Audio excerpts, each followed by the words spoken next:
High student, physics ক্লাসে তোমাদেরকে আরও একবার স্বাগত। তো আজকে আমরা কিছু এনএলএম এর শর্ট ট্রিক্স দেখে নেব।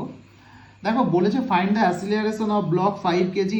এই তোমার পুলিটা দেওয়া আছে, এখান থেকে আমার অ্যাসিলারেশন বার করতে হবে। তাহলে তার আগে আমরা মনে করো এ 10 কেজি, তাহলে এম জি নিচের দিকে কাজ করে, তার মানে কি হচ্ছে 10 জি নিচের দিকে কাজ করছে, এও নিচের দিকে কাজ করছে, 5 জি নিচের দিকে কাজ করছে।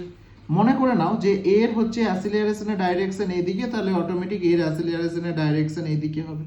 তাহলে আমরা লং প্রসেস এখানে করছি না, আমরা শর্ট ট্রিক শিখছি। তাহলে শিখে নাও যে লং মানে তোমার বড় যেই ভ্যালুটা আছে সেটা থেকে ছোট ভ্যালুটা বিয়োগ করে দাও। তাহলে 10g মাইনাস 5g লিখে নাও, ডিভাইড বাই টোটাল মাস যেটা আছে 5 প্লাস 10 15 করে দাও। এইটা সমানই হয়ে গেল তোমার অ্যাসিলারেশন এ। তাহলে এটা কত আসছে বলো তো? এটা তোমার চলে আসছে 5/15g এ, তার মানে কত চলে এসছে 3। তার মানে এ তোমার চলে এলো g/3 metre per second square, তাই তো? এই ট্রিক্সটা তাহলে মনে রাখবে, এই ট্রিক্সের সাহায্যে এইরকম যে কোনো কোশ্চেন তুমি সলভ করতে পারবে। ওকে,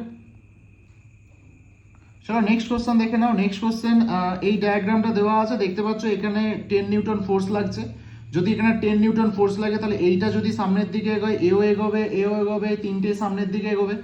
তাহলে আমাকে অ্যাসিলারেশন বার করতে হবে। কিভাবে বার করবো? দেখো এফ সমান আমি কি জানি, তুমি বলবে স্যার এফ সমান আমি জানি এম এ। তাহলে এ সমান কি জানি গো?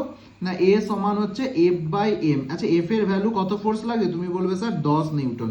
টোটাল মাস কত আছে? 5 3 8 টু 10 কেজি, সরি হ্যাঁ 10 কেজি। তাহলে 10 কেটে দাও, তাহলে কি চলে এসছে 1 মিটার পার সেকেন্ড স্কোয়ার, হয়ে গেল অ্যাসিলারেশন। এবার তোমাকে যদি নর্মাল ফোর্স বার করতে বলে, কিছুই করবে না, খুব ভালোভাবে এটা শিখে নাও। যদি নর্মাল ফোর্স বার করতে বলে, সাপোজ এই জায়গাটা নর্মাল ফোর্স বার করছো, যেদিকে ফোর্স যাচ্ছে সেই দিকে একটা মেঘ তৈরি করবে। কি তৈরি করবে? মেঘ তৈরি করবে। ওকে, দিয়ে কি করবে?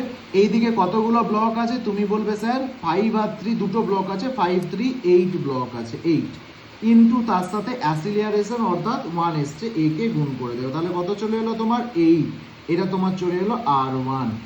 R2 তাহলে কিভাবে বার করবে? তাহলে মনে করো R2 মানে এইখানে একটা মেঘ তৈরি করবে। তাহলে এখানে কটা ব্লক আছে? তুমি বলবে স্যার একটা ব্লক আছে। কত আছে? না 5 ইন্টু কত? এ করবে, ইন্টু এ মানে 1, তাহলে তোমার অ্যান্সার চলে এলো 5। বলো বোঝা গেল?